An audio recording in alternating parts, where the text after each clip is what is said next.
Hey, it's strange to be. In this short video lesson, we'll build on the topic of hominins, and you'll learn about Homo Neanderthalensis. As you might already know, Homo Neanderthalensis is an ancestor to Homo sapiens, which is what we modern humans are classified as. But what does that mean?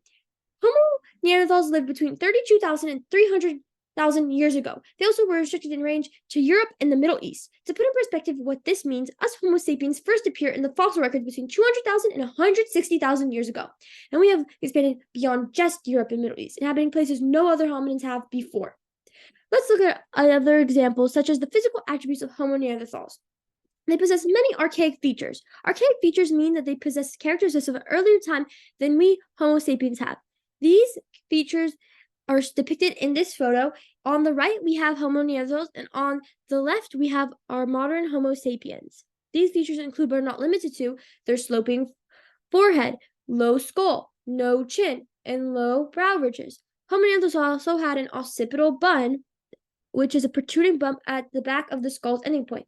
This protruding bun is a Neanderthal feature that most others do not have. The occipital bun is meant to help protect ligaments and muscles and nerves inside the brain. An interesting fact about their bodies is that they were adapted for life in a cold climate. This is evident in their more shorter and stockier bodies that would keep their organs closer together to keep them warm. And this is because of the harsh winters they endured in Europe. And the only problem I have with this photo is that Homo neanderthals would have much darker skin color than what is seen in this photo.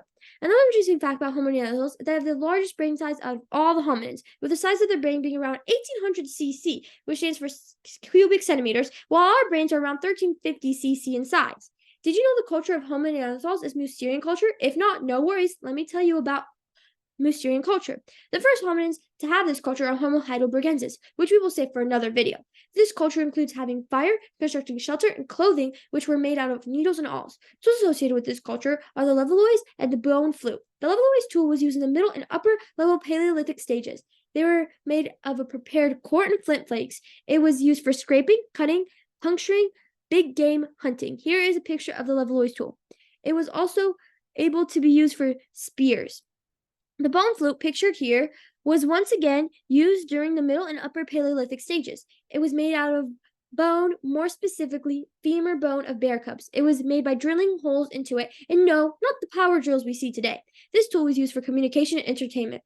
Homo neanderthals are also appear to be nomadic, which means that they lived in different shelters at different times of the year. They also appear to have many ritualistic behavior, including ritual for funerals. And here you can see how precisely this body was placed for the ritual of a funeral for a Homo neanderthal.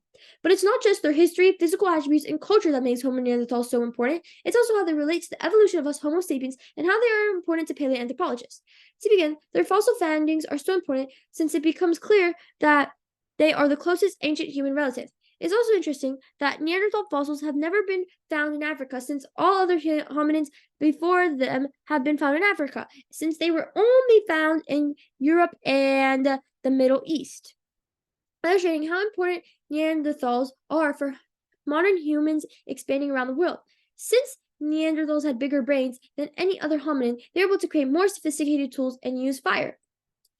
And the reason that they might have a bigger brain than others is relating this to the brain-gut hypothesis, which says that humans would not be able to develop into what we are today without a good diet from our ancestors. The creation of these tools allowed us to hunt big game animals and cook them with the fire, which let Neanderthals have more calories to use on their brains, which led to the evolution of us humans today. And because they were hunting big game, they need to rely on each other, cause for socialization to take place, and stay together as a community, which is why us humans are so community-oriented and have learned how to communicate with each other in numerous ways, which is what makes us distinctly human. An interesting fossil found by Hisashi Suzuki in 1961 in Amud, Israel, is of a Homo neanderthal individual that was more than 180 centimeters tall and had the largest brain of any fossil human at 1740 cubic centimeters cc. Neanderthals probably migrated to the Middle East during times of harsh European winters, which is how they got their shorter build and stockier build. These individuals had less robust features than their European counterparts. This is why the fossil findings in general Homo neanderthals are so important to paleoanthropologists in discovering what helps makes us human. Here are my cited sources that I used for this video. Also, all the pictures I used were under the copyright law. So next time you see / encounter the topic of hominins, think about Homo neanderthals and its significance. Thanks for watching!